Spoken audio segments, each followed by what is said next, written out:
গুলির শব্দে ডিনার ভণ্ডুল সরিয়ে নেওয়া হলো ট্রাম্পকে। ২৬ গত এপ্রিল ২০২৬ শব্দ শোনার পর মার্কিন প্রেসিডেন্ট ডোনাল্ড ট্রাম্পকে সরিয়ে নেওয়া হয়। যুক্তরাষ্ট্রে সাংবাদিকদের সঙ্গে নৈশভোজ চলাকালে হঠাৎ বিকট শব্দ হওয়ায় নিরাপত্তা শঙ্কায় দ্রুত সরিয়ে নেওয়া হয়েছে প্রেসিডেন্ট ডোনাল্ড ট্রাম্প ও ফার্স্ট লেডি মেলানিয়া ট্রাম্পকে। স্থানীয় সময় শনিবার ২৫ মে রাতে ওয়াশিংটন ডিসিতে আয়োজিত হোয়াইট হাউস করেসপন্ডেন্স ডিনারে এই ঘটনা ঘটে।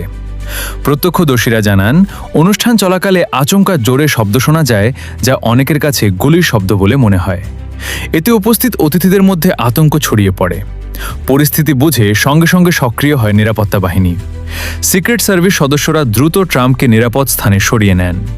একই সময়ে অনুষ্ঠানস্থলের বাইরের নিরাপত্তা এলাকায় সন্দেহভাজন একজনকে আটক করা হয়েছে বলে জানা গেছে।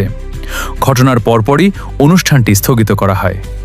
ভেতরে থাকা অনেক অতিথি আতঙ্কে টেবিলের নিচে আশ্রয় নেন বলেও বিভিন্ন আন্তর্জাতিক গণমাধ্যমে উল্লেখ করা হয়েছে। তবে এই ঘটনায় ট্রাম্পের কোনো ক্ষতি হয়নি বলে নিশ্চিত করা হয়েছে। নিরাপত্তা বাহিনী জানিয়েছে, পুরো বিষয়টি তদন্ত করে দেখা হচ্ছে। অন্যদিকে মিত্রদের জন্য হরমুজে ফি মওকুফ করল ইরান, যারা আছেন তালিকায়। মিত্রদের জন্য হরমুজে ফি মওকুফ করল ইরান, যারা আছেন তালিকায়। মিত্রদের জন্য হরমুজে ফি মওকুফ করল ইরান, কারা আছেন তালিকায়। ইরান সম্পর্কিত তথ্য বাণিজ্যিকভাবে গুরুত্বপূর্ণ। হরমুজ প্রণালী দিয়ে জাহাজ চলাচলের ক্ষেত্রে মিত্র দেশগুলোর জন্য টোল বা মাশুল মওকুফ করেছে ইরান।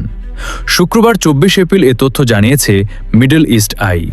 প্রতিবেদনে বলা হয়, রাশিয়াতে নিযুক্ত ইরানের রাষ্ট্রদূত কাজেম জালালি দেশটির রাষ্ট্রীয় সংবাদ সংস্থা RIA নোভোস্তিকে জানান, কিছু নির্দিষ্ট দেশের জন্য বিশেষ ছাড় দেওয়া হয়েছে।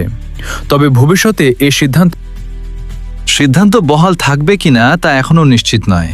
তিনি আরও বলেন, ইরানের পররাষ্ট্র মন্ত্রণালয় বর্তমানে বন্ধুপ্রতিম দেশগুলোর জন্য এই বিশেষ সুবিধা নিশ্চিত করার চেষ্টা করছে এবং সে তালিকায় রাশিয়া রয়েছে। তবে অন্য কোনো দেশ এই সুবিধা পাচ্ছে সে বিষয়ে বিস্তারিত জানাননি তিনি। এর আগে মার্চের শেষ দিকে ইরানের পররাষ্ট্রমন্ত্রী আব্বাস আরাকচি রাষ্ট্রীয় টেলিভিশনে দেওয়া এক সাক্ষাৎকারে বলেন, অনেক দেশ ও জাহাজ মালিক নিরাপদে প্রণালী পার হওয়ার জন্য ইরানের সঙ্গে যোগাযোগ করেছে। যেসব দেশকে ইরান বন্ধু মনে করে বা বিশেষ অনুমতি দেয়, তাদের জন্য সশস্ত্র বাহিনী নিরাপদ চলাচল নিশ্চিত করছে। দেশীয় সংবাদ পরিবেশন বন্ধুরা, ভিডিওটি ভালো লাগলে অবশ্যই একটা লাইক তো আমি পাওনা রইলাম। বন্ধুরা, আরও এরকম ভিডিও পেতে চাইলে অবশ্যই চ্যানেলটি সাবস্ক্রাইব বা ফলো করে রাখুন। বন্ধুরা, আজকের মতো বিদায়। আল্লাহ হাফিজ।